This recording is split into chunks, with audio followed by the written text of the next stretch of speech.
Hello my dear students. तो कैसे हो आप सब? आई होप सब बढ़िया होंगे। स्टूडेंट्स, स्वागत है आपका आपके अपने यूट्यूब चैनल राज क्लासेस बूंदी पर। प्यारे साथियों, आज से अपन शुरू करने जा रहे हैं रीट भर्ती 2025 आपके जो मेन एग्जाम है उसके लिए यहाँ पर क्लासेस। तो प्यारे साथियों, आपको इस चैनल के माध्यम से हर सब्जेक्ट वाइज क्लासेस देखने को मिलेगी। तो जुड़ जाइए चैनल से और चैनल को सब्सक्राइब कर लीजिए ताकि आने वाली हर क्लास आपको मिल सके। आज की अपनी क्लास रहेगी वो रहेगी प्यारे साथियों यहाँ पर कि जो आपके शैक्षिक मनोविज्ञान यानी कि एजुकेशनल साइकोलॉजी है, चाइल्ड डेवलपमेंट, यह क्लास लेवल फर्स्ट और लेवल सेकंड दोनों के लिए इंपॉर्टेंट साबित होने वाली है। 50 प्रश्न बहुविकल्पी अपन यहाँ पर पढ़ेंगे प्यारे साथियों। तो जुड़ जाइए चैनल से, ठीक है। चलो बढ़ते हैं अपनी क्लास के पहले क्वेश्चन की ओर। अपनी क्लास का पहला क्वेश्चन रहने वाला है प्यारे साथियों यहाँ पर, वह रहने वाला है कि थॉर्नडाइक का कौन सा नियम कहता है कि अभ्यास से कार्य निष्पादन में सुधार होता है। तो थॉर्नडाइक का ऐसा कौन सा नियम है कि अभ्यास से कार्य निष्पादन में सुधार होता है? ऑप्शन है अपने पास यहाँ पर प्यारे साथियों कि तत्परता का नियम, अभ्यास का नियम, प्रभाव का नियम या फिर प्राथमिकता का नियम। तो अपना राइट आंसर क्या हो जाएगा? अपना राइट आंसर हो जाएगा अभ्यास का नियम, कि जो अभ्यास का नियम है उससे कार्य निष्पादन में सुधार होता है। ठीक है, अगले क्वेश्चन की ओर बढ़ेंगे अपन। अगला क्वेश्चन रहने वाला है प्यारे साथियों अपना कि पावलोव का शास्त्रीय अनुबंध सिद्धांत किस मनोवैज्ञानिक प्रक्रिया पर आधारित है। पावलोव का जो शास्त्रीय अनुबंध सिद्धांत है यह किस मनोवैज्ञानिक प्रक्रिया पर आधारित है? तो प्यारे साथियों, ऑप्शन है ऑपरेंट ऑपरेंट कंडीशनिंग, संज्ञानात्मक विकास, शास्त्रीय अनुबंध या फिर सामाजिक अधिगम। तो किस प्रक्रिया पर आधारित है? तो प्यारे साथियों यह है शास्त्रीय अनुबंध पर। किस पर? शास्त्रीय अनुबंध पर आधारित है। ठीक है, अगला क्वेश्चन देखेंगे। सारे क्वेश्चंस बहुत इंपॉर्टेंट रहने वाले प्यारे साथियों, तो अच्छे से पढ़ना। ठीक है, अगला क्वेश्चन कि कोहलबर्ग के नैतिक विकास के सिद्धांत में कानून और व्यवस्था का स्तर किस अवस्था में आता है।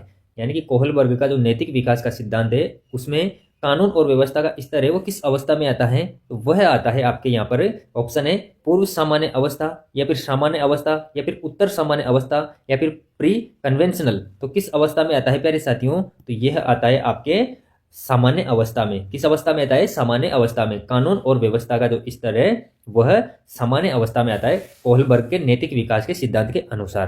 ठीक है, ओके। अगला क्वेश्चन देखेंगे प्यारे साथियों अपन। अगला क्वेश्चन रहने वाला है कि पियाजे के अनुसार 7 से 11 वर्ष के बच्चे किस संज्ञानात्मक अवस्था में होते हैं। कि जो पियाजे के अनुसार कितने 7 वर्ष से 11 वर्ष के जो बच्चे होते हैं वह किस संज्ञानात्मक अवस्था में होते हैं? तो प्यारे साथियों आंसर करो फटाफट से कमेंट्स बॉक्स में। तो ऑप्शन है संवेगी गामक अवस्था, पूर्व संक्रियात्मक अवस्था, मूर्त संक्रियात्मक अवस्था या फिर औपचारिक संक्रियात्मक अवस्था।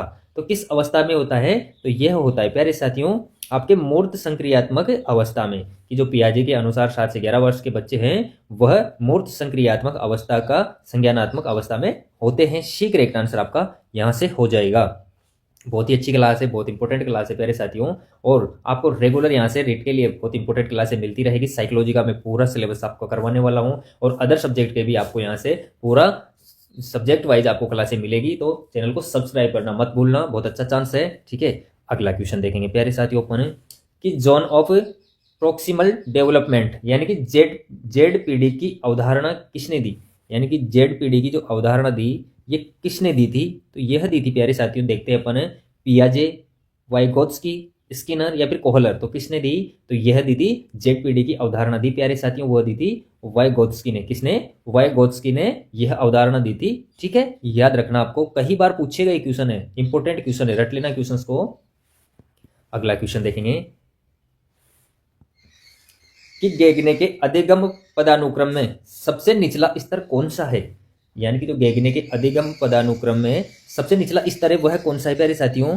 तो ऑप्शन है अपने पास यहाँ पर संकेत अधिगम, उत्तेजना प्रतिक्रिया अधिगम, अवधारणा अधिगम या फिर समस्या समाधान। तो करेक्ट आंसर क्या हो जाएगा? संकेत अधिगम। क्या है सबसे निचला स्तर? तो वह है संकेत अधिगम। ओके, चलो बढ़ेंगे अपने अगले क्वेश्चन पर। अगला क्वेश्चन रहने वाला है वह है, नेक्स्ट क्वेश्चन है कि वाइगोत्स्की के अनुसार सीखने में सबसे महत्वपूर्ण है। यानी कि जो बच्चा है वो सीख रहा है तो उसमें सबसे महत्वपूर्ण क्या है, किसके अनुसार? वाइगोत्स्की के अनुसार। तो वाइगोत्स्की के अनुसार सीखने में जो सबसे महत्वपूर्ण है वह है प्यारे साथियों, ऑप्शन है यहाँ पर कि zone of proximal development, B option है संरक्षण, सी ऑप्शन है अनुकरण, डी ऑप्शन है दंड। तो अपना राइट आंसर क्या हो जाएगा? तो अपना राइट आंसर हो जाएगा ए, कि जोन ऑफ प्रोक्सिमल डेवलपमेंट यानी कि जेड-पीडी। ठीक है, यह सीखने में सबसे महत्वपूर्ण है किसके अनुसार? वाइगोत्स्की के अनुसार। ठीक है, अलग अलग जो साइंटिस्ट है उसके अनुसार अलग अलग प्रतिक्रिया हो सकती है, परंतु यहाँ पर वाइगोत्स्की के अनुसार आपसे पूछा है। अगर वाइगोत्स्की के अनुसार पूछे कि सीखने में सबसे महत्वपूर्ण है तो वह है ZPD। ठीक है, ओके, अगला क्वेश्चन देखेंगे प्यारे साथियों। अगला क्वेश्चन रहेगा अपना कि गैंग की आयु 13-14 वर्ष के बच्चे के समूह को कहा जाता है। यानी कि जो गैंग की आयु है 13-14 वर्ष की, उस बच्चे के समूह को क्या कहा जाता है? तो प्यारे साथियों अपना राइट आंसर क्या होगा, देखते हैं ऑप्शन में, भीड़, गैंग, गिरोह या फिर क्लिक। तो अपना राइट आंसर हो जाएगा, क्या कहेंगे उसे? गैंग कहेंगे। अगला क्वेश्चन देखेंगे प्यारे साथियों। अगला क्वेश्चन रहने वाला है कि बुद्धि का द्विकारक सिद्धांत किसने दिया? बहुत अच्छा क्वेश्चन है, प्यारा क्वेश्चन है, आंसर करो कमेंट्स बॉक्स में प्यारे साथियों कि बुद्धि का जो द्विकारक सिद्धांत है वह किसने दिया? तो थ्रस्टन ने, स्पेयरमैन ने, गार्डनर ने या फिर बीने ने? तो किसने दिया था? तो यह दिया था आपके स्पेयरमैन ने। किसने दिया था कि बुद्धि का द्विकारक सिद्धांत? तो बुद्धि का द्विकारक सिद्धांत अगर पूछे तो वह दिया था स्पेयरमैन ने। ठीक है, स्पेयरमैन ने यह दिया था। याद रहेगा आपको बच्चों, अच्छे से दिमाग में सेट कर लो, बी राइट आंसर आपका यहाँ से हो जाएगा। अगला क्वेश्चन देख लेते हैं अपन। अगला क्वेश्चन है कि बहुबुद्धि सिद्धांत के प्रतिपादक हैं। तो बहुबुद्धि सिद्धांत के प्रतिपादक है वह कौन है?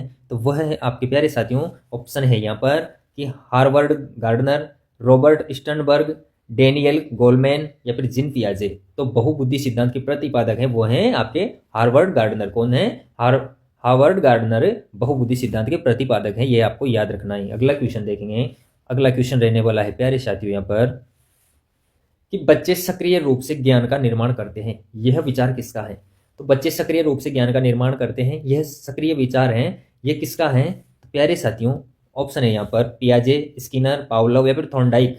तो बच्चे सक्रिय रूप से ज्ञान का निर्माण करते हैं, यह विचार है आपके पियाजे का। किसका विचार है? यह है पियाजे का। पियाजे के अनुसार पियाजे कहते हैं कि जो बच्चे सक्रिय रूप से ज्ञान का निर्माण करते हैं, यह कौन कहते हैं? पियाजे ने यह कहा है। अगला क्वेश्चन देखेंगे प्यारे साथियों। अगला क्वेश्चन रहने वाला है कि संक्रियात्मक अवस्था यानी कि 11 वर्ष से ऊपर में बच्चा होता है, तो क्या होता है इस अवस्था में बच्चा? ऑप्शन ए है अमूर्त चिंतन करने में सक्षम, बी स्वकेंद्रित, सी प्रतीकात्मक खेल खेलना या फिर डी संरक्षण की अवधारणा नहीं समझता। तो अपना राइट आंसर क्या हो जाएगा? अपना राइट आंसर हो जाएगा प्यारे साथियों यहाँ पर अमूर्त चिंतन करने में सक्षम की जो संक्रियात्मक अवस्था है 11 वर्ष से ऊपर की, उसमें बच्चा है अमूर्त चिंतन करने में सक्षम होने लगता है। ओके, अगला क्वेश्चन देखेंगे। अगला क्वेश्चन है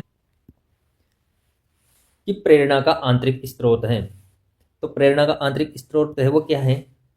ऑप्शन है पुरस्कार, प्रशंसा, रुचि, दंड। तो क्या है? तो वह है रुचि की। प्रेरणा का जो आंतरिक स्रोत है वो है रुचि। मान लो किसी बच्चे की किसी में रुचि है तो वह अपने आप ही प्रेरित होगा, प्रेरणा उसमें आने लगेगी उसको करने के लिए। ठीक है, इस प्रकार आपकी प्रेरणा का जो आंतरिक स्रोत है वह रुचि है, मतलब आंतरिक मोटिवेशनल है एक तरह से उसका। अगले क्वेश्चन पर अपन बढ़ेंगे प्यारे साथियों। अगला क्वेश्चन है कि स्मृति के 3 भंडार मॉडल किसने दिया? कि स्मृति के 3 भंडार होते हैं, यह मॉडल दिया था, वो किसने दिया था? ऑप्शन है आपके एटकिंस, सिप्रिन ने, पियाजे ने, वाइगोत्स्की ने या फिर कोहलबर्ग ने। तो किसने दिया था? तो यह दिया था एटकिंस, सिप्रिन ने कि स्मृति के 3 भंडार होते हैं। कितने? 3 भंडार होते हैं, यह दिया आपके। तो एक करेक्ट आंसर आपका हो जाएगा प्यारे साथियों। अगला क्वेश्चन देखेंगे। अगला क्वेश्चन रहने वाला है कि नैतिक विकास के 3 स्तर किसने दिए? यानी कि नैतिक विकास के 3 स्तर होते हैं, यह दिया, वो किसने दिया? ऑप्शन है आपके पास कोहलबर्ग, पियाजे, एरिक्सन या फिर फ्राइड। तो नैतिक विकास के 3 स्तर दिए, वह दिए थे आपके कोहलबर्ग ने। किसने दिए? कोहलबर्ग ने यह दिए थे। ए राइट आंसर आपका हो जाएगा प्यारे साथियों। बहुत इंपॉर्टेंट क्लास है, बहुत ही शानदार क्वेश्चन है, कई बार रिपीट हुए क्वेश्चन है, रट लेना क्वेश्चंस को। और ऐसी ही क्लास आपको रेगुलर मिलती रहेगी प्यारे साथियों। तो चैनल को सब्सक्राइब करना मत भूलना, क्योंकि बहुत अच्छी क्लास आपको यहाँ से मिलने वाली है। अगला क्वेश्चन देखेंगे अपन कि भावनात्मक बुद्धि यानी कि EQ का सिद्धांत किसने दिया? तो भावनात्मक बुद्धि, इमोशनल जो बुद्धि है उसका सिद्धांत दिया, ये किसने दिया प्यारे साथियों? ऑप्शन है आपके पास डेलियन गोलमैन, हार्वर्ड गार्डनर, स्पेयरमैन या फिर थ्रस्टन। तो किसने दिया था? अपना राइट आंसर हो जाएगा डेनियल गोलमैन ने भावनात्मक बुद्धि का सिद्धांत दिया था। सिद्धांत से जरूर क्वेश्चन बनते हैं बच्चों आपके, तो रट लेना क्वेश्चंस को। अगला क्वेश्चन है कि रचनात्मक बच्चों की मुख्य विशेषता है कि रचनात्मक बच्चे होते हैं उनकी मुख्य विशेषता होती है, क्या होती है? ऑप्शन है प्रभावशीलता, लचीलापन, मौलिकता या फिर उच्च IQ। सी ऑप्शन है अच्छी स्मृति, डी ऑप्शन है तेज गति से कार्य करना। तो रचनात्मक बच्चों की मुख्य विशेषता होती है वह होती है वो प्रतिभाशाली भी होता है, लचीलापन भी उसमें होता है और मौलिकता भी उसमें विद्यमान रहती है। इस प्रकार रचनात्मक बच्चों की मुख्य विशेषता ये तीनों हो जाएगी। अगला क्वेश्चन देख लेते हैं अपन। अगला क्वेश्चन रहने वाला है कि पिछड़ा बच्चा यानी कि बैकवर्ड चाइल्ड है किसके अंतर्गत आता है, यानी कि जो पिछड़ा बच्चा है वो किसके अंतर्गत आता है, यानी कि लगभग उसका आईक्यू लेवल रहेगा वो क्या रहेगा। तो ऑप्शन ए है आईक्यू 70 से 90, आईक्यू 50 से 70, आईक्यू 90 से 110 या फिर आईक्यू 130 से ऊपर। तो बैकवर्ड चाइल्ड है वह आएगा प्यारे साथियों आपके 70 से 90, जिसका आईक्यू लेवल 70 से 90 के बीच है वह आपके बैकवर्ड चाइल्ड की श्रेणी में गिना जाएगा। ओके, चलो अगला क्वेश्चन है, वह है यहाँ पर कि अधिगम अक्षमता यानी कि लर्निंग डिसेबिलिटी का सबसे सामान्य प्रकार है। तो लर्निंग डिसेबिलिटी का सबसे सामान्य प्रकार है वो कौन सा है। तो ऑप्शन है डिसलेक्सिया, डिसकैलकुलेसिया या फिर डिसप्रेक्सिया या फिर डिसग्राफिया। तो अपना राइट आंसर क्या हो जाएगा, यह हो जाएगा डिसलेक्सिया। क्या हो जाएगा, डिसलेक्सिया आपका राइट आंसर यहां से हो जाएगा। अगला क्वेश्चन देखेंगे अपन प्यारे साथियों, वह है यहाँ पर कि समावेशी शिक्षा का मुख्य उद्देश्य है।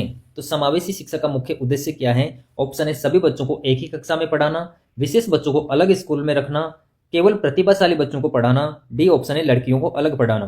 तो समावेशी शिक्षा का मुख्य उद्देश्य है वह क्या है प्यारे साथियों, तो वह है सभी बच्चों को एक ही कक्षा में पढ़ाना। क्या है, समावेशी शिक्षा का मुख्य उद्देश्य है कि सभी बच्चों को एक ही कक्षा में पढ़ाया जाना चाहिए। ठीक है, इससे क्या है आपस में समावेश भाव की भावना बढ़ती है। अगला क्वेश्चन देखेंगे अपन, वह है यहाँ पर अपना कि व्यक्तित्व का मनोविश्लेषणात्मक सिद्धांत किसने दिया। किसका, व्यक्तित्व का मनोविश्लेषणात्मक सिद्धांत दिया प्यारे साथियों, वह किसने दिया था। ऑप्शन है फ्रायड, आल्फ्रेड केटेल या फिर आइजैक। तो किसने दिया, तो यह दिया था आपके फ्रायड ने, कि व्यक्तित्व का मनोविश्लेषणात्मक सिद्धांत दिया वह फ्रायड ने दिया था। ठीक है, याद रखना है आपको, इंपॉर्टेंट क्वेश्चन है, पूछा गया क्वेश्चन है प्यारे साथियों। सारे क्वेश्चन अपने आप में बहुत इंपॉर्टेंट है, तो रट लेना क्वेश्चन को। अगला क्वेश्चन देखेंगे कि स्थानांतरण यानी कि ट्रांसफर ऑफ लर्निंग का सबसे अच्छा उदाहरण है। तो ट्रांसफर ऑफ लर्निंग का सबसे अच्छा उदाहरण कौन सा है। ऑप्शन है अपने पास यहाँ पर कि साइकिल चलाना सीखने से मोटरसाइकिल चलाना आसान होना, गणित सीखने से हिंदी आसान होना, खेलना सीखने से पढ़ाई में मदद, या फिर कोई नहीं। तो स्थानांतरण यानी कि ट्रांसफर ऑफ लर्निंग, तो अपना राइट आंसर हो जाएगा साइकिल चलाना सीखने से मोटरसाइकिल चलाना आसान होगा। क्योंकि ट्रांसफर यानी कि जो उसने अपना बैलेंस, जैसे साइकिल चलाना सीख लिया तो उसने अपना बैलेंस कवर करना सीख लिया, उसके बारे में अच्छे से कुछ जान लिया, तो उसको आसानी होगी अगर वो मोटरसाइकिल चलाता है तो, क्योंकि बैलेंस बनाना उसने पहले से सीखा हुआ है, यानी कि यहाँ की कला उसने यहाँ पर ट्रांसफर कर दी। ठीक है, तो ट्रांसफर ऑफ लर्निंग का सबसे अच्छा उदाहरण है यहाँ पर साइकिल चलाना सीखने से मोटरसाइकिल चलाना आसान होना। ठीक है, चलो नेक्स्ट क्वेश्चन है, वह है यहाँ पर प्यारे साथियों कि प्लेटो किस अवस्था तक पहुंचने पर बच्चा संरक्षण समझने लगता है। तो प्यारे साथियों, तो ऑप्शन है यहाँ पर अपने पास में कि संवेदीगामक, पूर्व संक्रियात्मक, मूर्त संक्रियात्मक या फिर औपचारिक संक्रियात्मक। तो अपना करेक्ट आंसर क्या हो जाएगा, सी करेक्ट आंसर हो जाएगा मूर्त संक्रियात्मक। ठीक है, ओके, अगले क्वेश्चन की ओर अपन बढ़ेंगे प्यारे साथियों। अगला क्वेश्चन है अपना कि बाल केंद्रित शिक्षा का प्रतिपादन किसने किया। बहुत अच्छा क्वेश्चन है, प्यारा क्वेश्चन है, तो बताओ आंसर करो कमेंट्स बॉक्स में प्यारे साथियों कि बाल केंद्रित शिक्षा का प्रतिपादन किया वह किसने किया। तो ऑप्शन है रूसो, प्रोबेल, मॉन्टेसरी, सभी ने। तो आपका राइट आंसर क्या हो जाएगा, डी हो जाएगा कि सभी ने, कि बाल केंद्रित शिक्षा का प्रतिपादन किया वह रूसो ने भी किया, प्रोबेल ने भी किया और मॉन्टेसरी ने भी किया था। तो यहां से डी करेक्ट आंसर आपका हो जाएगा। अगला क्वेश्चन है प्यारे साथियों, वो है यहाँ पर कि ध्यान केंद्रित करने में कठिनाई होना किस विकार का लक्षण है। किस पर, कि ध्यान केंद्रित करने में कठिनाई होना किस विकार का लक्षण है। ऑप्शन है आपके पास यहाँ पर एडीएचडी, ऑटिज्म, डिसलेक्सिया या फिर बौद्धिक अक्षमता। तो अपना करेक्ट आंसर का क्या हो जाएगा, एडीएचडी विकार के लक्षण यह है कि ध्यान केंद्रित नहीं कर पाता है बच्चा, तो यह एडीएचडी विकार के लक्षण हो सकते हैं। अगला क्वेश्चन है, वह है यहाँ पर कि बच्चे सामाजिक प्राणी है, यह कथन किसने दिया। तो किसका है यह कथन कि बच्चा सामाजिक प्राणी होता है। ऑप्शन में है यहाँ पे आपके पास में वाइगोत्स्की, पियाजे, स्किनर, कोहलर। तो अपना राइट आंसर हो जाएगा प्यारे साथियों वाइगोत्स्की, कि बच्चे सामाजिक प्राणी होते हैं, यह कहा है वाइगोत्स्की ने। इंपॉर्टेंट है, आपसे परिभाषा के रूप में भी इस प्रकार के क्वेश्चन पूछ सकता है, तो ध्यान रखना आपको। ओके, अगला क्वेश्चन कि सजा का सबसे बड़ा नुकसान है, यानी कि जो पनिशमेंट है इसका सबसे बड़ा नुकसान क्या है प्यारे साथियों। ऑप्शन है यहाँ पर व्यवहार को दबाना, नया व्यवहार सिखाना, प्रेरणा बढ़ाना या फिर स्मृति में सुधार। तो सजा यानी कि पनिशमेंट का सबसे बड़ा नुकसान है वो है यहाँ पर व्यवहार को दबाना, कि जो उसका स्वाभाविक यानी कि प्राकृतिक व्यवहार है उसको दबाना पनिशमेंट करके। ठीक है, तो उसकी जो भावनाएं होती है, प्राकृतिक की जो वह दब जाती है, उसका व्यवहार दब जाता है एक प्रकार से। ओके, अगला क्वेश्चन देखेंगे प्यारे साथियों। अगला क्वेश्चन है अपना, किस सर्वाधिक स्थायी स्मृति है? तो सबसे सर्वाधिक स्थायी स्मृति है वह कौन सी है? ऑप्शन है अकाल्पनिक, दीर्घकालिक, संवेदी या फिर कार्यशील। तो सर्वाधिक स्थायी स्मृति है वो है दीर्घकालिक। कौन सी है? दीर्घकालिक स्मृति सर्वाधिक स्थायी स्मृति मानी जाती है। अगला क्वेश्चन प्यारे साथियों अपने पास में वह है कि गैसेल का शिशु विकास सिद्धांत है। तो गैसेल का शिशु विकास सिद्धांत है वह क्या है? ऑप्शन ए परिपक्वता का सिद्धांत, अनुबंधन का सिद्धांत, संज्ञानात्मक सिद्धांत या फिर सामाजिक अधिगम सिद्धांत। तो अपना करेक्ट आंसर हो जाएगा परिपक्वता का सिद्धांत। क्या आंसर हो जाएगा अपना? परिपक्वता का सिद्धांत गैसेल का शिशु विकास सिद्धांत है। ठीक है प्यारे साथियों, क्लास कैसी लगी आप जरूर बताना। ठीक है, इसी के साथ अपनी क्लास यहाँ पर आज अपन समाप्त करते हैं। मिलेंगे नेक्स्ट क्लास पर। प्यारे साथियों जरूर बताना कि क्लास आपको कैसी लगी। और रीट की तैयारी करने वाले जितने भी बच्चे हैं, चैनल पर नए जुड़े हैं तो चैनल को सब्सक्राइब कर लेना। आपको यहाँ से संपूर्ण सिलेबस की तैयारी करवाई जाएगी प्यारे साथियों। तो चैनल को सब्सक्राइब करना मत भूलना और अपने फ्रेंड्स को भी क्लास शेयर कर देना ताकि सभी को बेनिफिट मिल रहे। ठीक है, और वीडियो के अंत तक बने रहने के लिए आपका फिर से धन्यवाद। मिलते हैं नेक्स्ट क्लास पर। ओके, तब तक के लिए शुक्रिया।